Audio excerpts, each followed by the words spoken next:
Welcome back. Welcome back.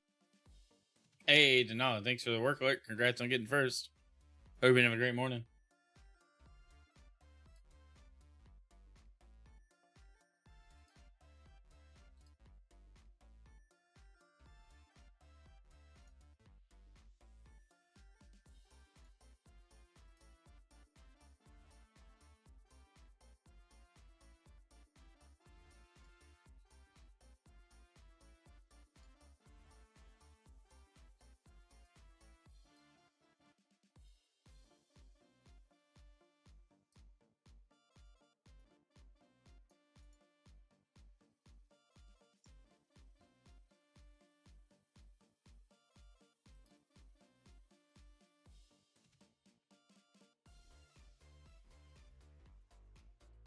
What's up, everybody? Good morning.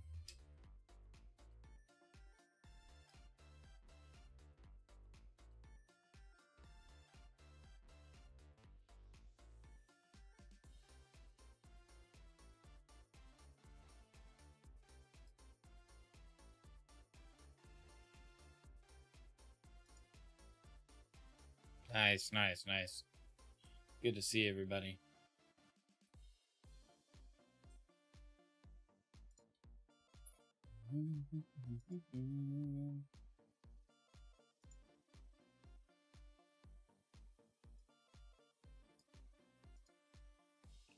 Making sure everything's good to go before we get started. Good morning. Happy Monday. Good to see everybody. Welcome to the stream. Welcome to the channel. I hope you all had a good weekend. Lavender Town might be a little dark for today, but that's okay. We're good. Alright, good to see everybody. How are we doing? Welcome to the stream. Monday morning is pretty good, right? Everything's going smoothly here. We took the dogs for a walk. Didn't have to fight them. It was good. The puppies are learning to like being walked. You know, it's very fun. Good weekend. How was everybody's weekend? Let me know how what you guys got up to. My guy, what's up, Basker? Good to see you this morning. But yeah, this weekend was fun. Wife and I went to New Orleans. We went to see Creed in concert. It was fun. Our first concert ever. We had a great time. Just the two of us got to get out and have a weekend just ourselves. You know, it's important. Get away and do something different every so often. And it was awesome. I would definitely be into the concert scene now, having gone and experienced a giant concert myself. It was awesome. I had a great time. My wife had a great time. Ate some good food. You know, just it was good. It was good. So that was us this weekend. We're gonna get into the game news shortly. We had quite a bit from like Thursday to today. Gamescom updates from Microsoft. Bunch of Sony news. A bunch of people want to talk about. As the title says, is PlayStation going Xbox? Oh yes, with arms wide open. Dude, it was so good. It was so good. Like seeing it live, the stage effects were cool. The sound was off the hook, dude. Like the crowd energy was amazing. It was so good. I loved every moment of it. Like, I really did. All right. Well, let's jump into the game news this morning. Good to see everybody. Happy you're all here. Switch over to news cam mode. Not that we really... I should probably just switch into this for the game news streams. Maybe set up a profile just for game news streams. I don't know. I haven't decided how I want to do that yet. But that's what we'll be doing. I gotta drop the volume down too. Still, Lavender Town seems a little dark. It might be appropriate given the today's content though. Some of the stuff we're talking about. That's the wrong thing. I'm zooming in the wrong way. Crud. I was zooming the wrong thing. I was trying to zoom the page in. All right. Well, let's jump into our first topic this morning. As soon as I get a handle on where things are. News mode did turn on, correct? Correct. All right, Cool. As long as it turned out proper. All right, we'll just I don't know. That button didn't work for some reason. All right, now we can jump over. All right, first topic this morning. Before canceling ZeniMax's Destiny-style MMO shooter, Xbox executives reportedly enjoyed demos so much that the controller had to be pulled from Phil Spencer's hands. If you guys aren't familiar, ZeniMax is working on a new MMO. It was supposedly safe with all the layoffs and cuts and everything over the last couple of weeks and months. But last week, I think we found out it was just done. I believe, yeah, this is July 3rd. This is an older article, but it was making the rounds. I don't know. It showed up in my feed. I hadn't talked about it. But this was just painful to think about and see, so I figured I'd cover it here. Like I said, it is older news, but yesterday Microsoft started its latest round of layoffs, aiming to eliminate 9,000 jobs after previously cutting more than 12,000 employees over the last 2 years. So this is the big layoffs that we saw. The latest downsizing led to studio closures and game cancellations, including Blackbird, an unannounced MMO in development at ZeniMax that Xbox executives were reportedly thrilled about before abruptly killing the project. Bloomberg's Jason Schreier reports that production for Blackbird began at ZeniMax in 2018, a Destiny-esque third-person shooter MMO with a sci-fi noir aesthetic. Blackbird was being developed by a team of 300 employees. Its gameplay seemingly placed a greater emphasis on verticality and acrobatics, offering traversal tools like grappling hooks while climbing and air dashes. That sounds awesome.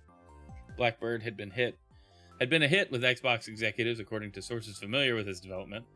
Microsoft gaming CEO Phil Spencer was so impressed with an internal demo in March that Xbox Game Studios head Matt Booty had to pull the controller from his hands in order to stop him from holding up a meeting. All signs looked overwhelmingly positive, and the game's development proceeded towards a tentative 2028 launch. So that's a shame. We know the game got canceled. I just wanted some more details on like what the game was, how popular it was, and the fact that like they were doing demo meetings and like getting held up by the CEO of gaming at Microsoft. That's wild to think about. JD, happy Monday. Good to see you, bro. But that's just weird, you know? It's like a game could be a hit with the execs and still get canned. I think Microsoft's in an odd spot in the public eye, because the more details we find and learn and see about all the cuts, the more we realize that corporate loyalty and good performance really don't amount to much in this space, and it's never been truer now more than ever.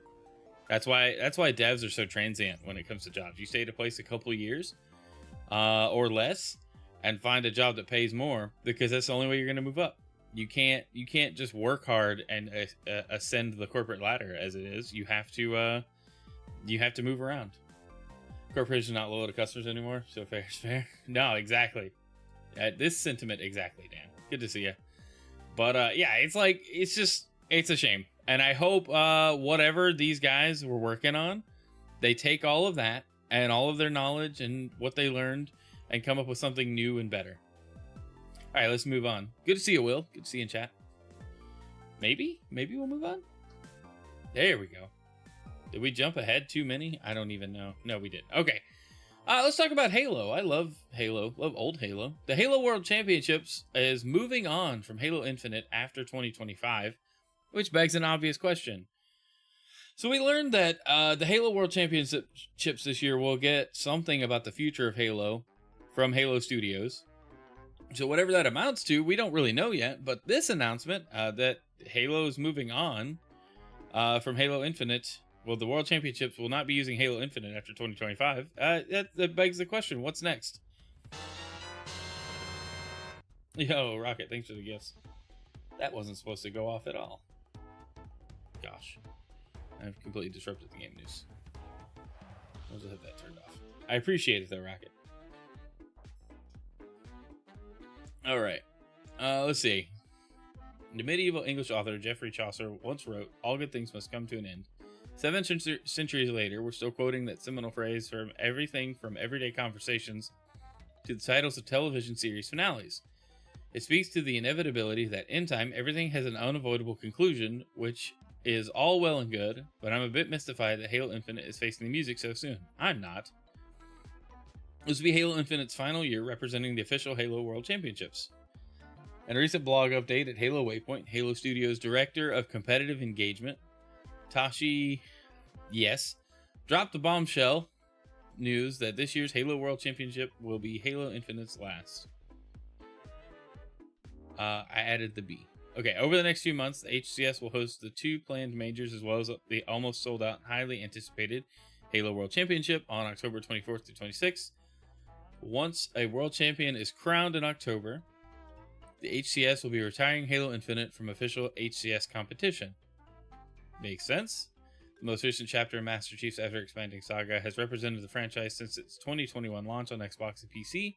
It has been the Halo game for the esports scene, by virtue of being, the Halo game. No successor has been announced. While there's sure to be more Halo in the future, there's been no official communication as yet regarding a 7th mainline Master Chief game, nor any prospective competitively focused replacement. Tashi does note that this, Halo Infinite's 4th year in the full spotlight, will be the longest a single Halo esports title has held major competition. In that sense, it's something of an achievement that it's gone on this long in the first place. But, and I'm no esports expert here, I've got to reckon that the bulk of that fact pertains to a lack of follow-up project. I'm not sure that many of us anticipated a winding down of top-level tournament domination prior to hearing anything about Halo 7 or Halo Infinite times Infinity, or wherever they're going with the next one. 2 important bits to bear in mind. First, the blog post expressly mentions that we will still support Halo Infinite and the tournament scene in 26. This doesn't contradict the above. What it means is that you will be seeing Infinite elsewhere, just not at the uppermost echelon, HCS itself. Second, we might well learn about Halo Studios' sequel before Halo World Championship 2026. If that's the case, then fans won't be in the dark for long. In fact, there's a real chance we'll learn about it at Halo World Championship 2025. So that's where I'll leave it, because the article's kind of done. I think that's the logical conclusion, though. Like, with this being the last year, and they're announcing something at the Halo World Championships this year, it stands to reason that the next Halo will be announced, whether it's just the multiplayer or single player or both. It'd be great if we got a trailer for both, but now they break things up. I mean, look at how Battlefield 6 was announced over the weekend, over last week. We got the campaign reveal and then a separate multiplayer reveal. Call of Duty does the same thing. It wouldn't surprise me if Halo did the same thing as well. But yeah, we'll get something. I hope it's more than a teaser. I hope we get some kind of gameplay preview, even if it's in trailer form. Maybe some pre-rendered stuff. Who knows? Honestly, who knows? Frost, good to see you. Thanks for stopping in. But it's time. It's time. Halo Infinite, technically speaking, very fun. I didn't like the weapon selection as much. It felt less interesting than Halo 5. And I enjoyed Halo 5 greatly, but it was still less interesting than even like Halo Reach or 3, as far as overall. And then, just the shop and the free-to-play side of it, a lot of people didn't like it in that regard. So moving on from Infinite now makes the most sense. I mean, it is a good game. It's very fun. Not my favorite Halo game, but not the worst by any stretch. Just weird in how it's kind of this transitional time. And Halo Studios hopefully can cook up something far better with the next release. But yeah, weird that they would announce it this way, but this kind of confirms, like, hey, something else is coming, hopefully next year. All right, what's next? Okay, last week, we talked about this on the Gaming Roundtable podcast, but I'll cover it here. I don't know if we talked about it last week, but Microsoft reversed plans to charge $80 for The Outer Worlds 2. The Obsidian sequel will now launch for $70, despite Microsoft's June announcement.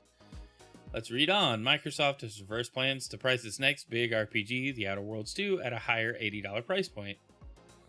When the Obsidian sequel releases on October 29th, it will now cost $70, Microsoft announced on Wednesday. Last month, Xbox has said Outer Worlds 2 would be its first $80 title as part of a broader increase in game prices. A spokesperson said, "We're focused on bringing players incredible worlds to explore, and we'll keep our full-price holiday releases, including The Outer Worlds 2, at $69.99, in line with current market conditions."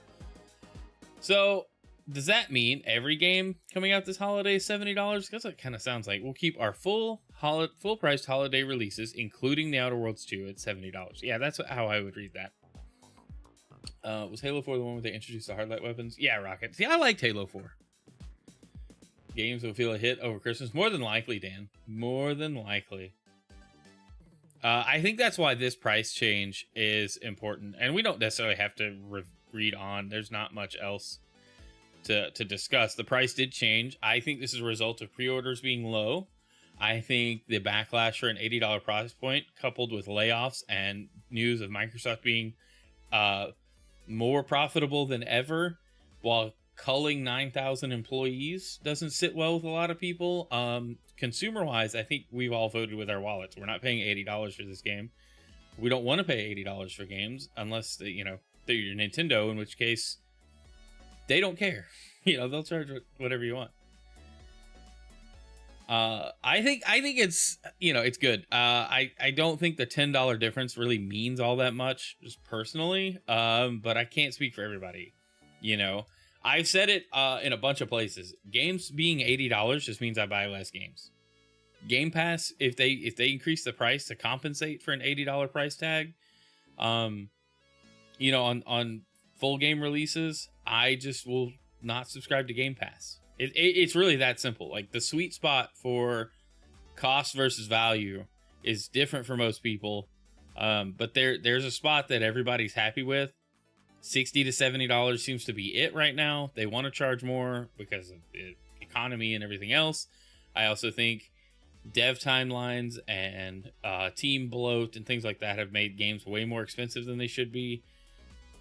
If that's true, that's the case. But them walking back the $10 increase from 70 to 80, or going back from 80 to 70, I should say, not to confuse anybody. That's only good for consumers. So maybe more people pre-order, maybe more people buy it at launch.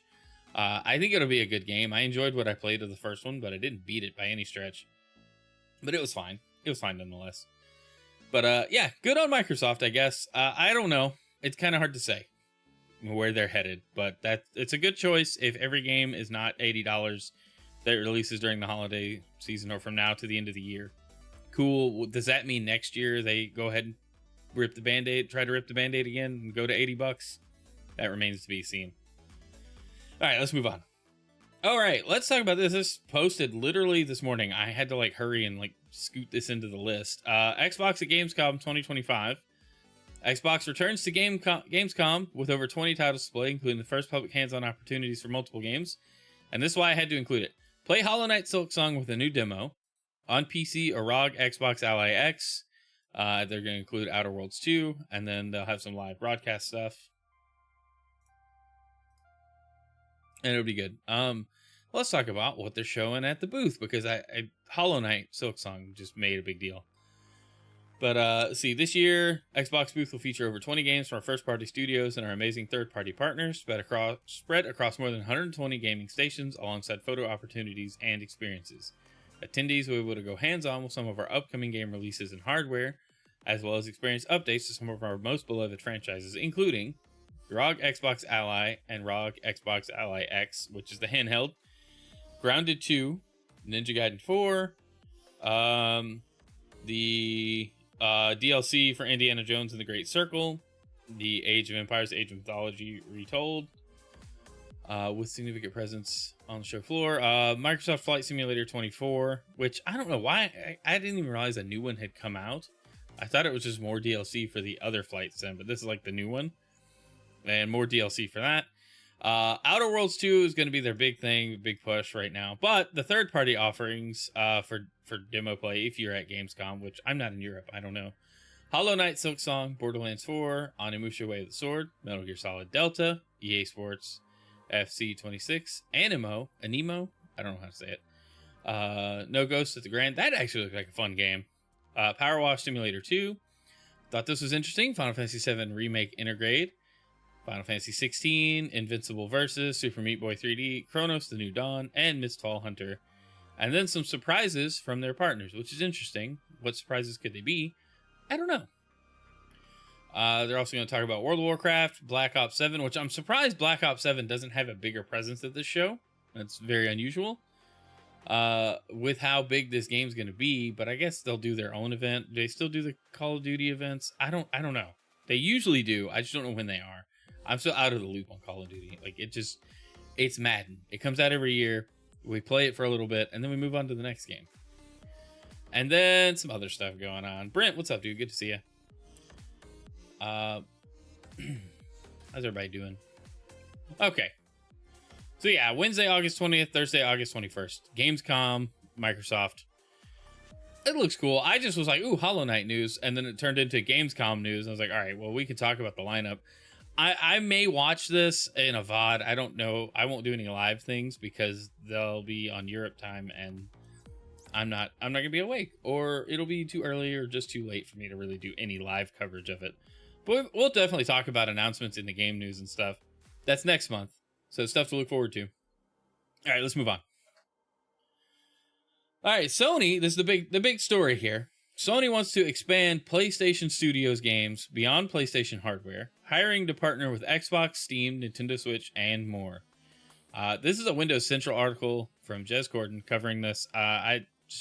This is the first article I came across. There were tweets and other stuff covering this. I really wanted an article to kind of summarize and bring it all home. Sony's following in Microsoft's multi-platform strategy, looking to acquire a bigger third-party publishing footprint across PC and even rival consoles. Over the past year, Microsoft leapt first into some controversial decisions regarding its first-party games output, putting previously exclusive titles like Forza Horizon and many others onto rival consoles. At the time, Xbox's efforts to give up on console exclusives looked like a swan song for the embattled platform. Hardware sales continue to look bleak on paper, faced with relentless competition from PlayStation and Nintendo. However, fast forward a few months and things are looking a bit different. So this is where we acknowledge that like Forza Horizon selling really well on PS5 is actually really good for Microsoft and Xbox as a brand. Despite weak hardware sales overall, Xbox continues to post record console playtime hours, buoyed by a string of high-quality releases and expansions into other markets with Xbox Cloud Gaming. Xbox still commands millions of active users, so much so that even arch-rival PlayStation itself has opted to self-publish Helldivers 2 onto the Xbox platform, and it looks like Team Blue isn't stopping there either. This is where the reason the whole article exists. A new job listing on PlayStation's official Greenhouse hiring platform shared with us Hazador on X. What? A new job listing on PlayStation's official Greenhouse hiring platform shared with us suggests by Hazador on X suggests the place. I see sentence structure, man. Like proofread, please. Suggests that PlayStation is ready to follow Xbox. The language in the listing suggests that PlayStation is ready to expand even more of its first-party titles, such as God of War, Last of Us, and Horizon, over to competing platforms, including Steam and Xbox itself. So, interesting. Let's read the listing itself. All right, Senior Director, Multi-Platform and Account Management. Why PlayStation? PlayStation isn't just the best place to play, it's also the best place to work. Today, we're recognized as a global leader in entertainment. All right, fluff words. Give me the overview. Okay, reporting to the Vice President, Commercial Management as Senior Director of Multi-Platform and Account Management, you will play a critical leadership role in shaping and executing the global commercial strategy for PlayStation Studios software titles across all digital platforms beyond PlayStation hardware, including Steam, Epic Games Store, Xbox, Nintendo, and mobile. This role is accountable for optimizing title profitability, ensuring cross-functional alignment, and leading a high-performing team focused on multi-platform expansion, mid-range commercial planning, and platform partner management. The job listing specifically describes bringing more games to PlayStation games to Xbox. The job listings for a Senior Director, Multi-Platform and Account Management. Successful applicant will lead a team. Yeah, we just kind of read through all of that. So then Jez talks about how the industry has changed. PlayStation's been signaling to investors for some time that it wants to boost margins, and a surefire way to do that is to sell more software. Duh. With the gaming population less willing to switch platform now more than ever, it stands to reason that Sony could make heaps of high-impact, high-margin cash by putting some of its older games onto Xbox. There's still tens of millions of active Xbox gamers, many of whom likely never experienced titles like Days Gone, Ghost of Tsushima, or others that would likely over-index on Xbox. PlayStation's renown for high-quality games is reflected by their high cost. Putting more older games on Xbox would do little to harm PlayStation's hardware footprint, which is now essentially locked in and permanent as people have solidified and built up their digital game libraries. The same is true on the inverse. Xbox players with decades and thousands of dollars invested in the platform are unlikely to move across and start playing service games on other platforms, which is where the bulk of playtime hours and revenue remains. So, with the rumors that next-gen Xbox will run Steam, which also has Sony's games, it would behoove Sony to simply cut out the middleman and go straight to self-publishing on Xbox more than likely. Perhaps Microsoft offered them a better cut than Steam does too, to get the budding partnership underway. So, I don't know if the rest of the last little paragraph is important, but here's what like everyone thinks, right? Everyone thinks and is excited that maybe Spider-Man comes out on the Xbox. Maybe we get Horizon Zero Dawn and Forbidden West. You know, hey, maybe we even get Last of Us, right? One of Sony's favorite titles to remake and remaster.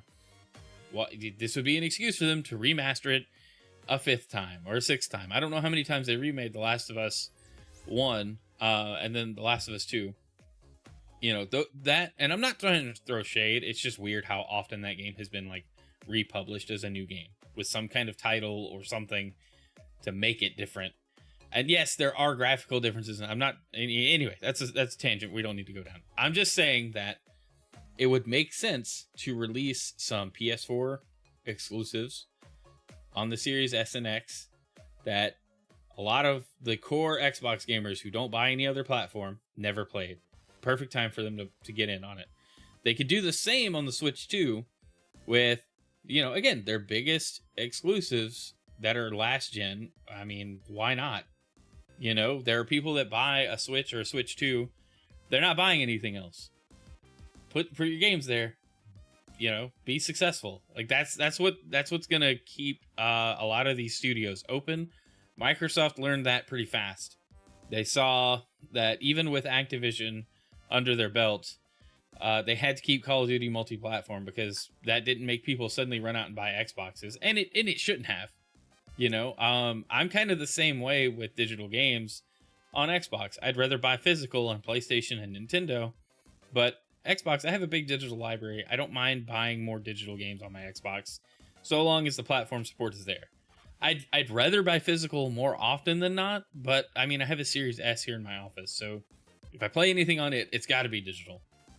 And that's kind of the mindset I think a lot of people have, is like, well, all of my older games do work on my Xbox, or most of them, not necessarily all of them, but most of them work, so why wouldn't I keep those games like available? Why wouldn't I stick with the platform where those games are available? And then with the switch to Microsoft maybe doing like what we've been calling the Xbox OS that runs Xbox and Steam and Epic Game Store and all these other things all together, that digital library would follow me. Whereas the PlayStation, there's no guarantee that would support that ever. So put the games on Xbox where there's going to be a significant number of people staying on that platform, and will always stay on that platform so long as it's an option. You know, instead of trying to price your competitor out of the hardware game, you just make the games people want, and then hey, now you're making Xbox bucks along with PlayStation bucks, and then there you go. I think that makes the most sense. And we've talked about this before on the Gaming Roundtable and other things. And I think when we saw, you know, MLB The Show was kind of an exception. It wasn't the expectation, right? Because the MLB was like, hey, you have to do this or we're pulling your exclusivity. But it made sense. The Major League Baseball saw that, like, hey, if you put this everywhere, more people are going to buy it. And that's what happened. Go figure, you know? With Helldivers 2, there's enough of a demand on Xbox, even with the lower, the really dismal console sales numbers. There's enough of a demand on Xbox that they see a value in releasing it there. And I think some of those older games, you know, they could take their PC approach and release first on PlayStation if they want for their exclusives. And then a year later, 2 years later, it really doesn't matter, delay it and release it on Xbox, and people are still going to show up and buy it. I think Spider-Man would be a top selling game on the Xbox store for months, you know, like easy, you know, even if it's not, even if it wasn't, it would be, but even if it wasn't the remastered version, it would still do very well. So yeah, the writing's really been on the wall for a while. between Xbox and Sony that like people are locked in on their platforms. They're not going to switch. They're, people that bought a PS5 likely had a PS4, likely going to buy a PS6. I realized over the last, like, I don't know, 10 years or so, very few people go out and buy all three or however many consoles are available in a given cycle. Very few people go out and get all of that. And that makes sense. You shouldn't be expected to, and that's how I grew up. If you wanted to play everything, you had to get everything. And if you didn't have it, you just didn't play it, or you had a friend that had it and had to go over there. And that doesn't really work anymore. We're all adults now, and we don't go hang out with our friends to play games. We go hang out with our friends outside of our own houses. We're tired of being there. No, just kidding. But yeah, I don't know. I'm looking forward to it. If we see Horizon Zero Dawn launch on Xbox, cool. That doesn't hurt that everybody on PlayStation loves the game and got to enjoy it, and now people on Xbox get to play it and also enjoy it. Anybody upset over it, I wouldn't even listen to them. Anybody calling you out, telling you you're crazy for thinking this would ever happen. I mean, Helldivers 2 wasn't going to happen, and then now it is. So it's where we are. I think it's awesome. I really do. I think it's great to get more people in. It helps sales. It helps keep studios, selling games easily. And even, they could partner up with Game Pass and put stuff in Game Pass, and then even more people are playing. If Helldivers 2, not at launch, but if it doesn't hit Game Pass ever, I would really be surprised. I think it's going to sell really, really well. I think when it does release, I want to pick it up just to support the Xbox release and show Sony, hey, it doesn't really matter where people are playing. People just need to be able to play your game, So that's where I'll leave that. Let's talk about some other Sony stuff, but that's kind of my thoughts on it. I'm excited for this future where the box doesn't matter. It's just who's making the game. I think that's an amazing place to be. All right, let's talk about this. A few other Sony updates for the PlayStation that kind of caught me off guard, but makes sense when you look at the big picture. Sony's new PS5 Power Saver mode sounds ideal for a PlayStation handheld. Sony's starting to test a new Power Saver mode for PS5 consoles that will allow games to run with low power consumption. Power Saver mode is being revealed as part of a new PS5 system update beta today, which lets you pair a DualSense controller to multiple devices. We'll talk about that in the next article. But the new Power Saver mode will scale back game performance in favor of lower power consumption, which sounds ideal for Sony's rumored PlayStation handheld. While this feature won't be available during the beta phase, once it officially launches, supported PS5 games will scale back performance and will allow your PS5 to reduce its power consumption when the feature is enabled optionally by gamers. That was from... Okay. Let's see. Sony will share supported PS5 games and performance impacts closer to launch. The feature is clearly part of Sony's environmental commitments, but it also sounds like an early way to get PS5 developers ready to think about offering even more modes for games, especially if a portable PlayStation console is on the way that plays PS5 games on the go. Microsoft also asked games developers to build multiple game modes to support its Xbox Series S console. While you won't be able to test the Power Saver mode just yet, today's PS5 beta will allow you to pair up to 4 devices. Okay, we'll talk about that in a moment. So what I think the takeaway here is the Power Saver mode, if the rumored handheld is real, it's supposed to be like a PS5 Lite, in terms of performance. It'll run PS5 games. It's the same architecture, just portable, smaller, all of those things we see in like the Steam Deck and the ROG Ally and all of these handheld PCs. Just think of that, a PlayStation Portal with more graphics power, or any graphics power, to be honest. But the low power mode, Power Saver mode, means that the game can dynamically scale back, if it's enabled to use less power, which is good for the home consoles, if you're, concerned about that kind of stuff. And that's one way to introduce it. But the other thought is, hey, we can have the game run on a handheld, have it PlayStation handheld verified, just by cutting the power consumption back. The power profile also sets the graphics lower, and the frame rate, maybe it locks at like 30 instead of 60. Like, it could be a thing. I don't know how that would play out. We'll see. But it's interesting because it kind of does pair well. Segue. Against with the other update in the beta, so the PS5 update beta brings DualSense pairing across multiple devices. And we'll talk about it in this article. A new PS5 beta update has introduced a feature that enables simultaneous pairing of DualSense wireless controllers and DualSense Edge wireless controllers with multiple devices. And that's pretty much what it is. If you want your DualSense to connect to like your PC and your PlayStation and your phone, well, now with this beta, you can save 4 different profiles. You hold a button combo on the controller that corresponds to each profile, and it'll pair. You can save what's paired on that profile. This is great because one major issue I have with moving controllers between my PC and any console is I essentially have to resync it, right? And if I didn't have to do that step, if it was just a button combo to just switch back and forth, that would be awesome. I don't know if the Xbox controller supports this. Supposedly, there's something that you can do. All I know is that I can switch between Bluetooth and Xbox mode pretty quickly, but you can't really do that. PlayStation has its Bluetooth, and you just resync it every time. I would rather have the profile approach, where I can just button combo my way around my devices. So, I could jump from my PlayStation to my PC to like my iPad or my MacBook or whatever easily without having to resync and delete and re-add the controller, because that's what I have to do every time. It will not reconnect just on its own. It'll just tell me it can't find it, and then it doesn't connect. And so I think it's a great solution if you do that kind of thing. If you don't, hey, you know what? You're not going to notice anything, and that's fine.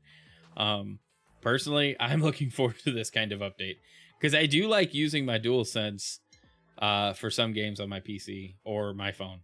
And not often I play on my phone or my iPad, but the option's still there. Every Apple Arcade game supports a controller. The DualSense is very comfortable. Xbox is still my favorite controller, but the DualSense is very, very close for me now. The DualShock 4 was not. I did not like the DualShock 4, especially compared to the DualSense. Like, the DualSense is an awesome controller, and I like seeing more functionality come to it. Next level, good to see you. What's good, man? All right, and I think this is our final article that we're going to talk through today. With release news expected soon, Metroid Prime 4 has been rated. So we still don't have a date for Metroid Prime 4. And that's crazy because it's supposed to come out this year. We've been waiting since the Switch 1 was revealed for Metroid Prime 4. And now we're finally on the cusp of, we know 2025 is the date. But we still don't have that date to the day. We just have the year. Well, apparently the game has been rated. Where is that at? Where? According to a listing published on Friday, the Switch title has been rated for ages 12 and up due to mild violence. This is South Korea's classification board. When you start seeing ratings come out, you start seeing more games, more release dates being closer and closer. And Rocket hits the nail on the head. Give me Metroid. I've been waiting so long for Metroid Prime 4. It is crazy how long this game has taken to come out. I don't understand how they don't have the date revealed yet. And what are they waiting on? If they shadow drop this, that's going to be weird. Because this is a huge release for them. This is a massive release on both the Switch 1 and the Switch 2. And I really hope the Switch 2 edition is the main edition that they push. I really do. Because yes, it's going to be good on Switch 1. You'll still get to enjoy it. But the Switch 2 edition should be the best way to play it. And I'm excited for that. So... this kind of couples with rumored Nintendo Directs that are supposed to be coming up. I really think it'll be this week. We're supposed to get a Nintendo Direct sometime this week, and there's still nothing. I haven't seen anything. It's been over a decade. I need it, dude. Rocket, you hit the nail on the head. We need it. We're tired of waiting on it. I would expect the Nintendo Direct to have been announced either this morning or by Wednesday morning. But we'll see. I don't know. I haven't seen anything. But there's been rumors that a Direct is supposed to happen this week. And I'm just kind of checking to see if I missed anything on X in relation to a Nintendo Direct being announced. But no, nothing yet. And I just want it. I want to know where this game is. You know, when's the release date? Is it before Pokemon ZA? Is it after? It really doesn't matter when. I'm gonna get it. I want to know when I should expect to play it. And that's what I'm looking forward to. But yeah, that's pretty much it for the game news this morning. Man, we're done with 20 minutes to spare. I gotta find ways to fill out this whole stream.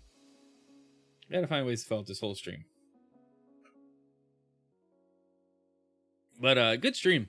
I think PlayStation games coming to Xbox makes a lot of sense. It may upset you, and that's okay. We all got to grow up sometime and realize that the companies don't care about your loyalty. They care about money. You know, and that's what's going to be the bottom line every single time.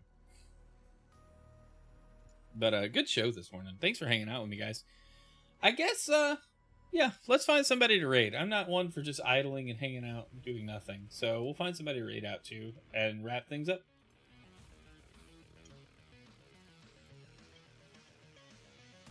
Let's see here. Frost, good show, bro. Thanks, man. I appreciate that. That means a lot, dude. Since we've shifted doing game news to the morning sessions, it's been a lot of fun. It's really different, but it has saved me a lot of time working on stuff, and I've been able to put more time into other stuff. All right, we're gonna send it over to Pastor Dustin. Guys, thanks again for hanging out. Game news was a lot of fun today. I will see you guys tomorrow night. We're gonna play some Pokemon Unite. We're still trying to get Latios unlocked. We're very close to getting him for free. I don't know how close we're gonna get, but thanks for hanging out. I appreciate you guys being here. It was a fun stream. If you haven't already, hit the follow button or subscribe button or whatever button is on your platform, because we're on a lot of platforms now. Hit that button. Help me out. Like the stream if it supports likes. And thanks for being here. Y'all have a great day. I love each and every one of you. I'm thankful for you. And see ya.